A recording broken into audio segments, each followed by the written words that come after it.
අපිට වඩාත්ම ප්‍රයෝජනවත් වන ශාක පහක් ගැන අද අපි බලමු. අංක 1. ලැවෙන්ඩර්. අපිට නම් මෙහි සුවඳ හරිම සංසුන් හැඟීමක් ගෙන දෙනවා. හැබැයි මදුරුවෝ මේ සුවඳට කුකේත්ම කැමති නැහැ. ජනේලයක් හෝ දොරක් අසල ලැවෙන්ඩර් පූච්චියක් තැබුවොත් කිසිම රසායනික ද්‍රව්‍යයක් නැතිව ස්වභාවිකවම මදුරුවන් පලවා හරින්න ඔබට පුළුවන්. අංක 2. Snake plant.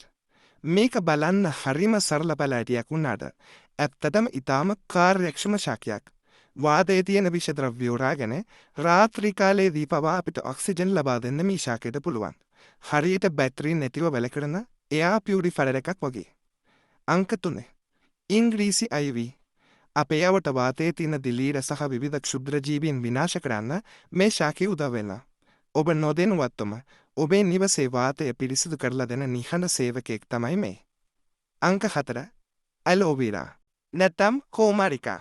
මේක නම් ඇත්තටම ජීවී ප්‍රථම ආධාර කට්ටලය. පොඩි කැපුමක් හෝ පිලිස්සීමක් වුණොත් කෝමාරිකා පිත්තක් කඩලා ඒකේ තියෙන ජෙල් එක කෙලින්ම ගන්න. ඒකෙන් ඔබට ක්ෂණික සහනයක් ලැබේවි. අංක 5. Spider plant. අපේ ගෙවල් ඇතුලේ තියෙන අහිතකර විෂවායු වර්ග උරාගන්න මේ ශාකය හරිම දක්ෂයි. ඒ වගේම මේක ඔබේ සුරතල් සතුන්ටත් කිසිම හානියක් නැති ඊටාම ආරක්ෂිත පැලැයි.